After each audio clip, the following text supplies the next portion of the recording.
Hey everyone, welcome back. So here's the situation. The government is once again on the edge of shutdown. And while this isn't the first time we've seen this kind of standoff in Washington, what makes this moment especially important is how it touches millions of Americans, including the 74 million people who depend on Social Security. And guess what? While your monthly checks are still going to come, there are hidden parts of the system that may slow down or even stop during the shutdown. That's where people could really feel the impact in unexpected ways. So stay with me, because what I'll share today might surprise you, and it can help you understand what's really going on and what it means for you. Before we get started, I'd love to hear from you in the comments. Have you or someone you know ever worried about delays with Social Security or other government services during one of these shutdowns? Share your experience down below. I read every single one. And while you're here, don't forget to hit that subscribe button so you don't miss these important updates that can really affect your everyday life. Now, let's talk about what's happening. The government has a funding deadline. If Congress doesn't reach an agreement, the government shuts down at 12:01 a.m. on October 1st. And this isn't just a maybe, this is the law. Without a funding deal, agencies close their doors, workers get furloughed, and services grind to a halt. We've seen this 14 times since the 1980s, and the last big one in 2018 and 2019 stretched on for 35 days, the longest in history. That one cost the economy about $8 billion, and a lot of federal workers went weeks without pay. So then, what's causing this one? The fight this time is mainly over healthcare funding. Democrats want to extend subsidies that help people afford coverage through the Affordable Care Act. They also want to roll back some Medicaid cuts. Republicans are pushing for a short-term funding bill without those policy changes. President Trump's administration has even suggested using the shutdown as a way to streamline government by permanently cutting so-called non-essential staff. You see, that's a big shift from how shutdowns were handled in the past, when the focus was mostly on just reopening the government as quickly as possible. And where does Social Security fit into all this? Here's the good news. Your Social Security payments, whether they're retirement checks, disability benefits, or SSI, will still arrive. These benefits are classified as mandatory spending, which means they don't depend on Congress passing a new budget every year. That's why, no matter how heated the debates get, the checks keep coming. The Social Security system has never missed a payment in its 90-year history, and this shutdown isn't going to change that. But here's the part that doesn't get talked about enough. Even though the checks keep coming, a shutdown still affects the Social Security Administration. Around 6,200 workers out of a total of 50,000 could be sent home without pay, which means fewer people to process paperwork and handle requests. Essential services like sending out your benefits keep running, but other services freeze. For example, if you need to verify your benefits for a loan, fix errors in your earnings record, replace your Medicare card, or get a decision on a disability appeal, those things may stall.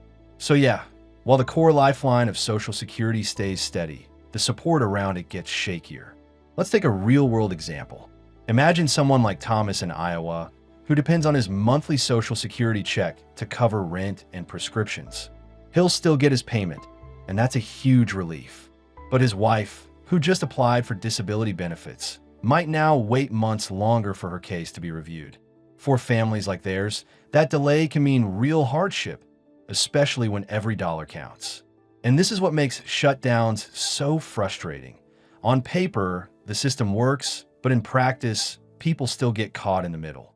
And another thing to consider is the ripple effect beyond Social Security.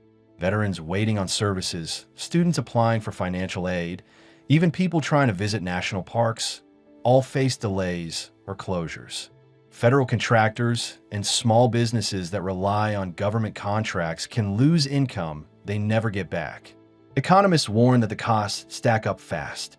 The last big shutdown delayed about $18 billion in spending, which hit small communities especially hard. Now, you might be wondering, why can't lawmakers just sort this out quickly? Part of the reason is politics. Each side wants to use this moment to push its bigger vision for healthcare and government spending. Democrats argue that protecting healthcare subsidies is non-negotiable because millions of families could see their premiums spike. Republicans argue that the government can't be held hostage to policy demands every time funding runs out. And President Trump's approach is different. He views the shutdown itself as a tool, not just a crisis to avoid. That's why some people are saying this could be a longer, more drawn-out fight. And also, we need to think about the bigger picture. A shutdown doesn't just delay services, it also shakes trust in government. When people can't get answers about their benefits, or when veterans can't get timely care, it creates frustration and anger. And over time, that weakens confidence in the very systems that millions of Americans rely on. You know what's odd? The debates in Washington often sound abstract: budgets, subsidies, resolutions. But at the end of the day, the impact is felt most in very ordinary, very personal ways. Like a senior not getting a replacement Medicare card, or a family waiting for disability approval that now takes even longer. So then, what does this mean for you right now? If you're already receiving Social Security, your payments are safe. You can count on them arriving on time. But if you're in the middle of applying for benefits, appealing a decision, or needing paperwork handled, prepare for delays. It might be helpful to keep copies of important documents, set reminders for follow-ups once the shutdown ends, and lean on local resources like senior centers or nonprofits if you need support in the meantime. And next, think about the broader financial planning side of this. Shutdowns remind us how fragile some systems can be, especially when politics get in the way. It's one reason many advisors recommend having a small emergency cushion if you can manage it, even just a couple $100s saved up. That way, if paperwork gets delayed or services slow down, you're not left scrambling. I know that's not easy for everyone, but even small steps can add some peace of mind. Besides, it's also worth staying informed. Shutdowns can change quickly depending on what lawmakers decide. Sometimes they last just a few days, sometimes they drag on for weeks. Keeping track of updates can help you plan and reduce the stress of not knowing what's going on. And remember, your voice matters too. Reaching out to your representatives and sharing your concerns can make a difference. Lawmakers do pay attention when enough people speak up, especially on issues that directly affect seniors and families. What's more, there's the long-term question: how many more times will we see this kind of brinkmanship? Since the early 80s, there have been 14 shutdowns, and they always follow the same pattern: a last-minute scramble, a lot of finger-pointing, and eventually some kind of deal.